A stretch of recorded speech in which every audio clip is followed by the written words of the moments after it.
Hey again, guys. We're going to do another story today in our ThinkUp ELAR book to go over text features. So if you remember yesterday, we talked about print features and graphic features, and that kind of gave us a little idea of just the different things that we might run into or see while we are reading. So we had heading, bold print, italics, bullets, caption, pronunciation guide, illustration, map, chart, timeline, diagram, graph.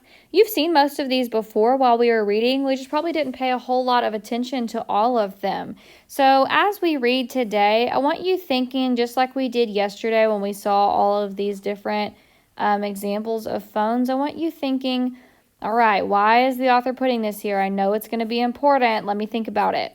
So go ahead and turn with me to page 62 in your ThinkUp ELAR book. That's the green one.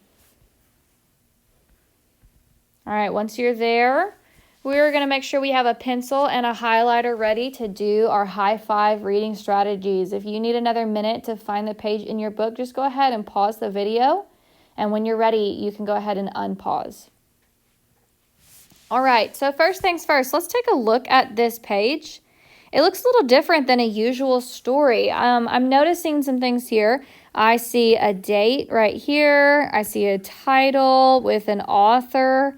This is a really big title, but look what it says. It says Furry Friends Magazine. So that is why it looks like this. I see, what is this called? Do you remember?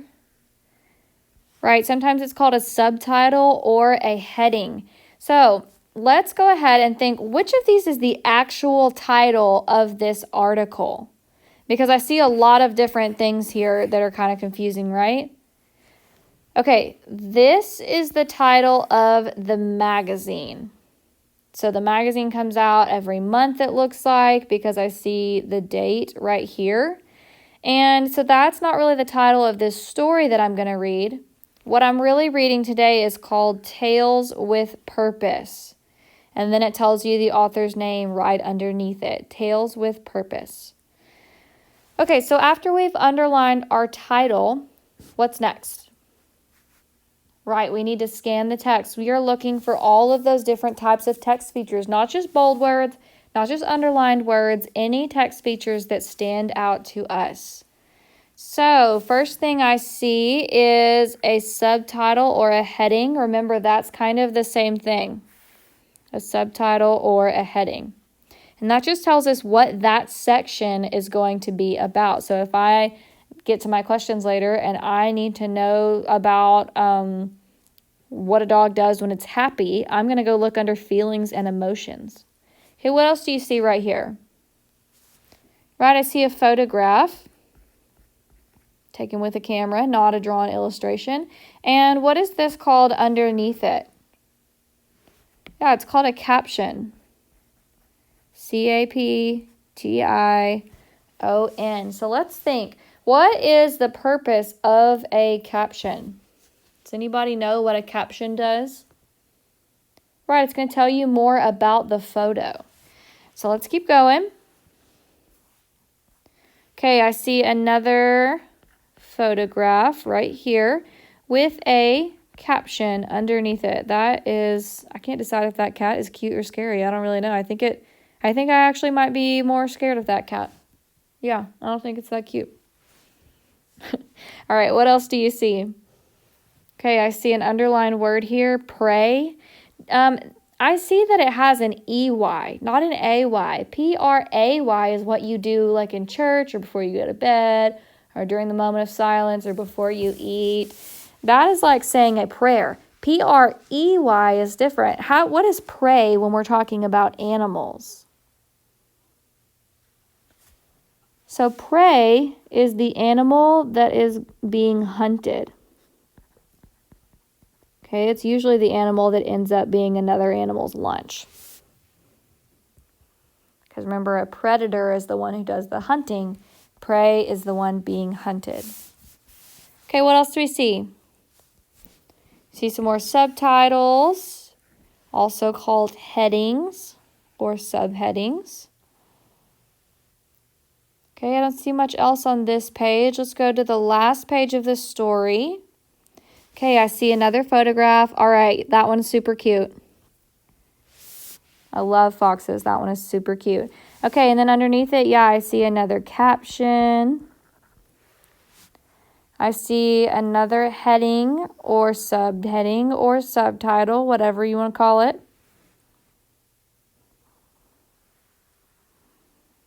And if I scroll down, I see a table, or they also might call it a chart. And that chart has a title. It says, which monkey has the longest tail? So it's comparing the length of the tails of different kinds of monkeys. And I think that is the last page. Yep, because next is our questions. And that works out well because the third step of our high five reading strategies is to what? Preview your questions. So let's look. Okay, it says, why does the author, what does that mean? Author's purpose. Why does the author use headings in the text? You remember what those headings were? That was like your mini titles. And it kind of broke your story up into sections. So that means that you need to look back at those and see what they said. And then you can answer your question. So you need to be thinking, why did the author use those?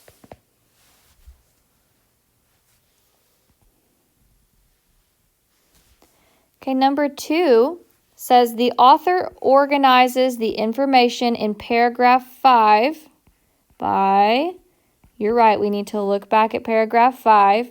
And it says the author organizes the information. So we want to know, like, how is it set up? So, like, with your, let me finish writing this. So, like, with your chapter books that you're currently writing, you're setting it up into different chapters based on what you're telling. So, like, I know that Channing is telling a story about, well, not a story. He's writing a book about how to solve a Rubik's Cube, and I'm sure he has a certain order that he's going to go in. So his story is written in chronological order, whatever order it takes to happen like that. Okay? If I was going to be trying to show you how to fix something, I would set it up like with problem and solution. If I was going to tell you all about bears, I'm going to be describing the different facts about bears. We need to make sure that when we do answer this question, we look at these verbs at the beginning. Okay, we need to do the same thing on number 1 as well. So explain the steps, provide answers, gives facts, main topic. So those verbs are the most important part of your answer choices. I know some of you get kind of bogged down when you're reading because there's so many words in your answer choices. A lot of times, if you look at your verbs, that's your first biggest clue. So don't get overwhelmed when you look at these. I know there's a lot of words, but you need to find the most important ones first. Number 3 says, the author most likely, okay, so that would be author's purpose. The author most likely wrote this text too, so we want to know, why did they write the story?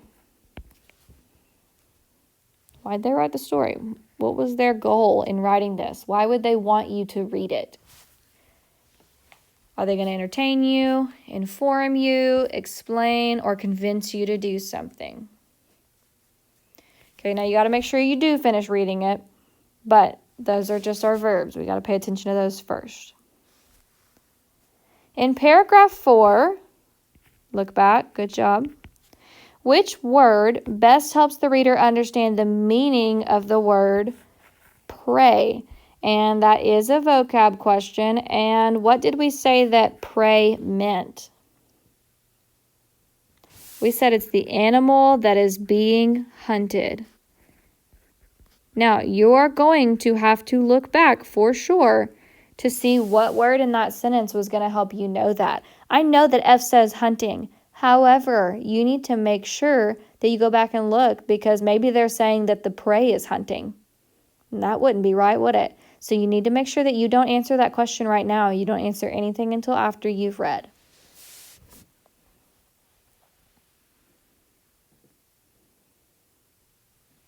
All right, look at number 5.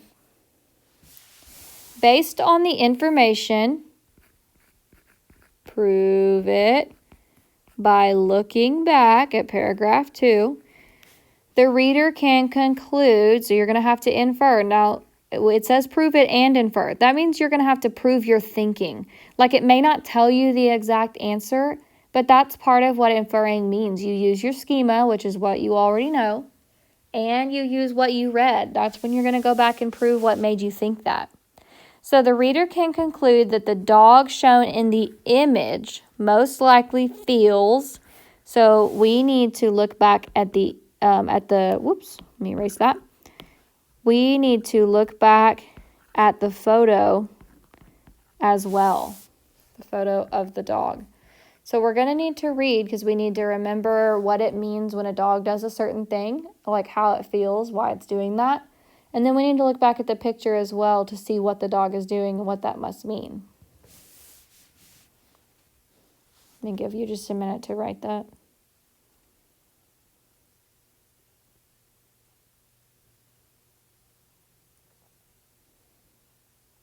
All right, look at number 6.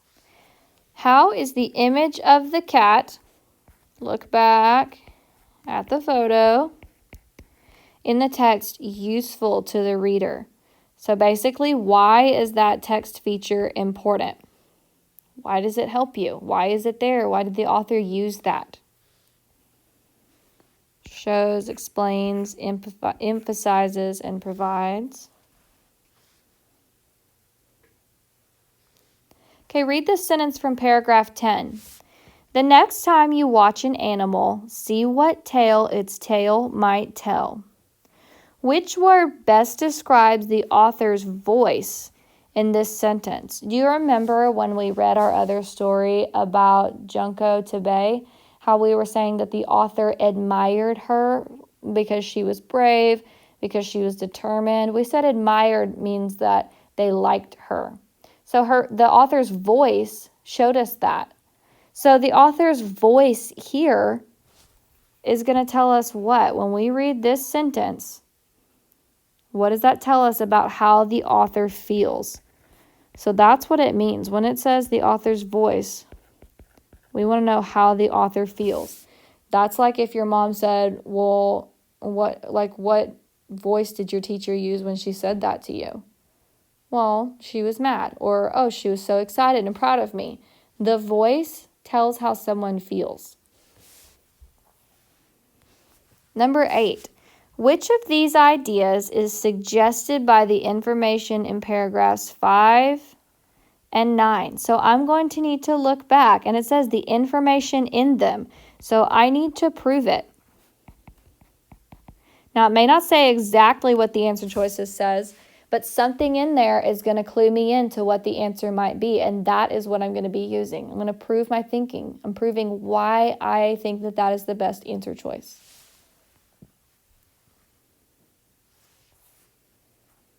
All right, so that's the last of the questions. So now that we have previewed the questions, our next step is to read the story. So grab your highlighter, get it ready to follow along. It says short, long, curly, fluffy. Tails come in many sizes and textures. But why do animals have them? Sure, a puppy wagging its tail might make us say, "Aww." But tails do more than make animals cute. They help animals in several ways. So the first subtitle or heading says communication, feelings, and emotions. Animal tails help people understand how animals are feeling. For example, a dog might tuck its tail between its legs when it is scolded. Scolded means that you're getting in trouble for something. This shows that it feels afraid or embarrassed. People often think that if a dog wags its tail, it means the dog is happy. But that is not always true. If a dog's tail is high and wags back and forth, it likely means he or she is happy. Now pause. I know something asked me about that. And I know that this dog's tail is really high, so I'm just going to go ahead and draw a little arrow right there, because I don't remember where I found that. But if the tail is horizontal, it probably means the dog is looking for information. So like maybe it's searching for something, or like it's sniffing for a scent of another animal. If the tail is wagging low, it means the dog is worried. Dogs also use their tails to communicate with other dogs. They observe each other's tail positions when they meet or play. Researchers have found that dogs do not wag their tails when they are alone, since there is no one to communicate with. Pretty interesting. So let's take a look back at that photo. We've got a dog whose tail is up high. So what did we say that we think that means? How is that dog feeling? It probably means that that dog is happy. Good job. Now look at your caption. It says, what might this dog be saying with its tail? So that caption wasn't to actually tell you something. It was to ask you something, to get your brain thinking. And we said that that dog is happy.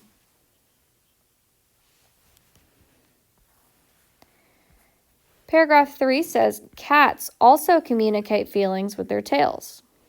If a cat's tail is upright and flipped forward, it's happy to see you. But if the tail is upright and the fur is fluffed out like a bottle brush, the cat feels scared. It's trying to make itself seem larger to frighten away someone or something. Kind of like that cat in this picture on this next page. Look at that cat. So your caption here is telling you that cat is super scared. It's trying to make itself seem bigger than it is because it's afraid of something. The tips of cats' tails might twitch if they're preparing to pounce. I know my cat has done that. She'll kind of crouch low in the grass and flick her tail back and forth while she's getting ready to pounce on Zoe to play. This is a hunting behavior that cats might show when they are watching prey. Okay, I know that something is going to ask me about that question. I'm just going to go ahead and put a star there.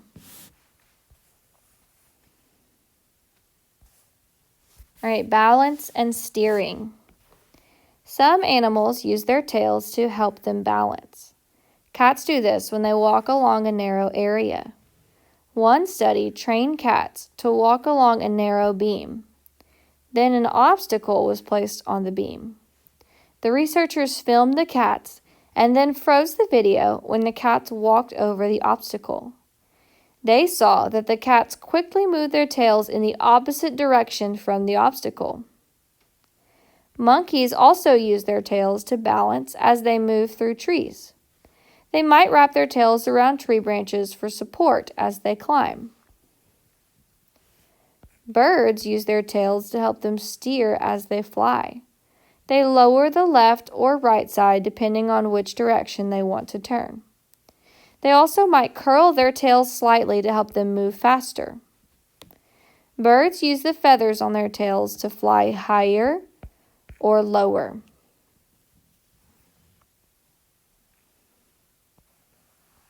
Comfort, fly swatters, and warmth. Some animals live in warm areas where they are often bothered by insects. Flies and mosquitoes can bite animals. Many animals use their tails as fly swatters to repel bugs.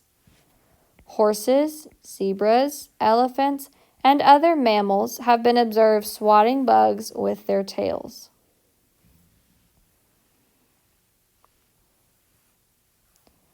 Other animals live in cold areas. They use their tails to help them stay warm. Foxes will lie down and wrap their tails around their bodies.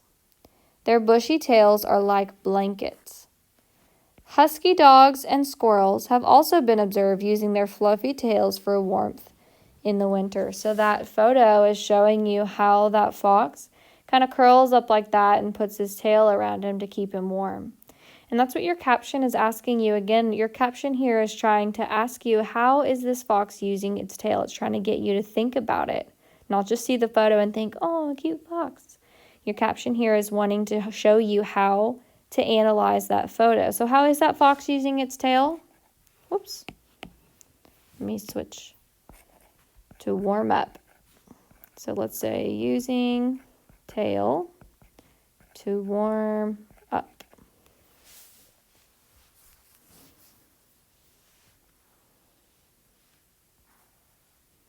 Zoe does that every night. She likes to lay with her fluffy tail on her to keep her warm. All right, grasping, movement, and food. Some animals have a prehensile tail. Now, before you freak out and ask me what that means, keep reading. A prehensile tail can grasp and hold objects. Many monkeys have prehensile tails. Most mammals have 4 limbs. Limbs are usually thought of as arms and legs. But a monkey's prehensile tail is like a 5th limb. Monkeys use their tails much like we use our arms and hands. They grasp tree branches as they move about. Some monkeys use their tails to hold food. Seahorses, chameleons, anteaters, and possums also have prehensile tails, so they use their tails as like another hand to grab things or to help them move. It says, which monkey has the longest tail? So, if you look at your chart here, it kind of depends on I guess the range of it. Your olive baboon has the largest possibility of a tail, but that doesn't mean all of them have 23-inch tails. It could be anywhere from 15 to 23 inches. So here you have your pygmy marmoset, an olive baboon, a mandrill, a black mantled tamarin, and a tufted capuchin. Animals have tails for many reasons. They help the animals communicate, move, and stay healthy. The next time you watch an animal, see what tale its tail might tell. So basically they mean the next time you see an animal, look at its tail and see what it might be trying to tell you, or what it might use its tail for, what you can find out about that animal from just its tail. And if you look right here, I want to point your attention to something. The first sentence in this last paragraph, I'm putting a star here because that is actually your main idea. It kind of sums it all up. If I asked you what this whole story was about, it's about that animals have tails for many reasons. They do a lot of things with their tails. All right, last step. Let's go to our questions. And let's see what we got. It says, why does the author use headings in the text? So let's look back and see what headings we had.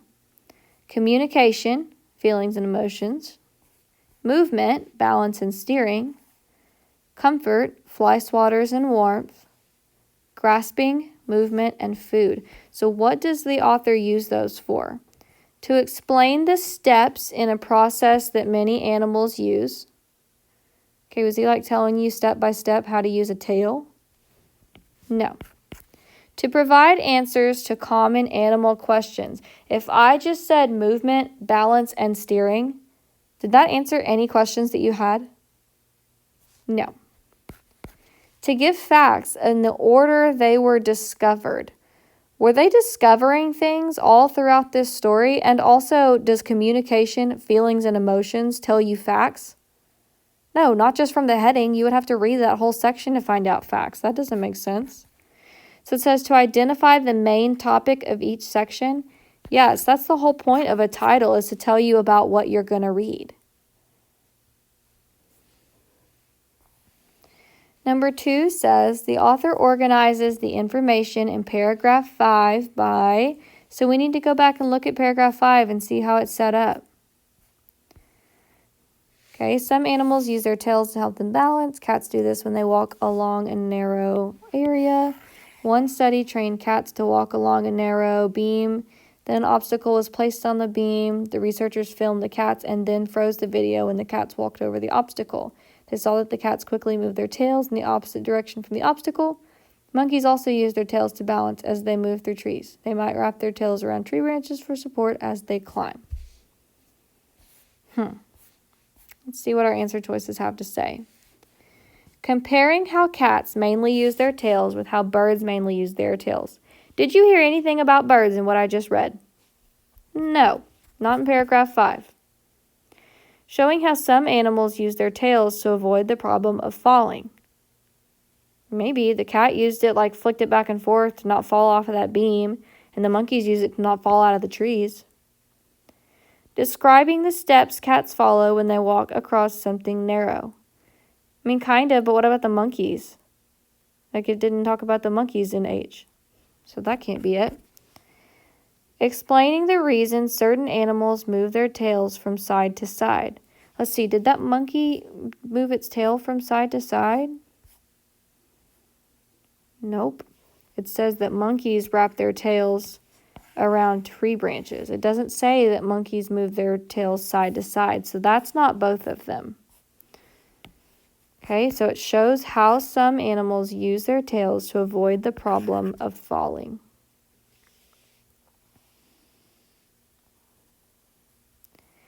Number 3, the author most likely wrote this text. So why did the author write this? What did they want you to get out of it, and why should you read it? They wanted to entertain the reader with amusing stories about animals and their tails. Did they tell you stories about a monkey named Bobo who used his tail? No, they did not tell you funny stories. To inform the reader about some animals that make good pets. I'm pretty sure it didn't tell you that you should have a monkey or a fox as a pet. Just saying. Explain to the reader how the lives of animals are made easier by their tails. Maybe because they can communicate with them, they can move with them.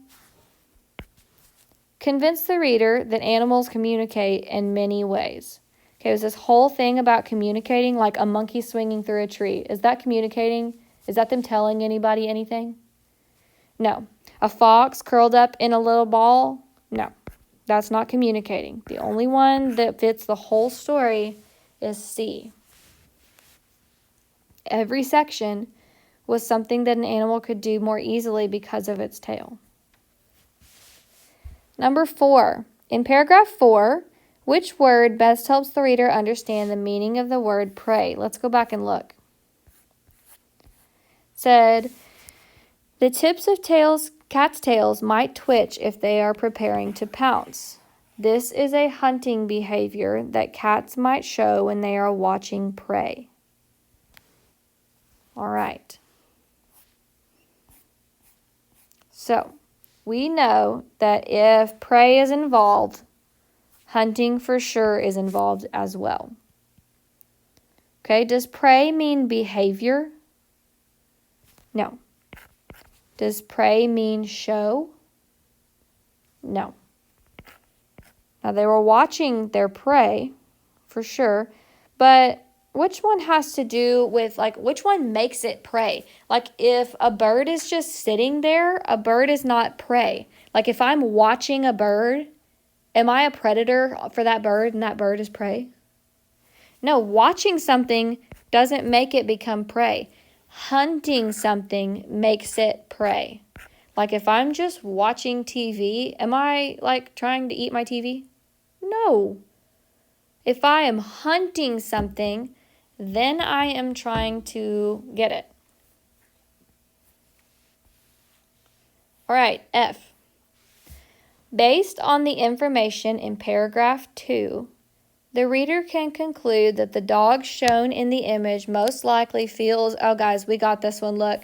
We went back up here and we labeled the heck out of this one. We said that that dog was happy. That is for question number something. I don't remember what question. Hang on. Question 5. Scroll. That was for question number 5. We nailed that one. That dog is super happy. We said so here. We saw it here. Perfect. Let's go back down and pick that answer choice. You don't even have to overthink that one. Happy. It's not embarrassed, it is not curious, and it is not worried. If it was embarrassed, its tail would be tucked down like this. If it's happy, they said it's up like this, which it was. Curious, like it's trying to find out information, was straight out. And worried, it was kind of, whoa, is kind of down. All right, how is the image of the cat in the text useful to the reader? Let's go see what that cat was doing. Remember? We said that that is a super scared cat. I'm going to write question number 6 here to prove that I went back and I looked at that photo. So what's that cat trying to do? What did it say? I know it said, oh, here it was. It's trying to make itself seem larger to frighten away someone or something because it's afraid. So let's go back and see what our options are. It shows the most common way a cat uses its tail. Does your cat puff up like that every 2 seconds? Like, is that the point of its tail? No, that's not the most common thing it does with it. It explains how to help a cat that feels scared. Does that photo show you how to help that cat? No. It emphasizes or focuses on the fact that different animals use their tails in different ways. Is that photo showing you different animals? No, it's showing you one animal. It provides an example of an animal using its body to communicate. Yeah, what's it trying to tell you? It's trying to tell you it's scared. Ah! J is your answer. Almost done. Number 7, read this sentence from paragraph 10. The next time you watch an animal, see what tale its tail might tell. That's a tongue twister. Which word best describes the author's voice in this sentence? So how does our author feel? Do they feel concerned, like they're worried? Doesn't sound like it. Do they feel scientific? He's like, oh, I'm so smart. See what tale its tail might tell. No. Uncertain? He's like, I don't know. You just have to look at its tail and see what its tail might tell. No. Humorous, that means funny. Like he's trying to be funny by saying, like, see what tale its tail might tell. Yeah, it's a tongue twister. He's trying to just make you smile a little bit at the end of the story. So concerned would have been like this. Scientific, like, oh, I'm so smart. He's got his glasses on. Uncertain was like, And humorous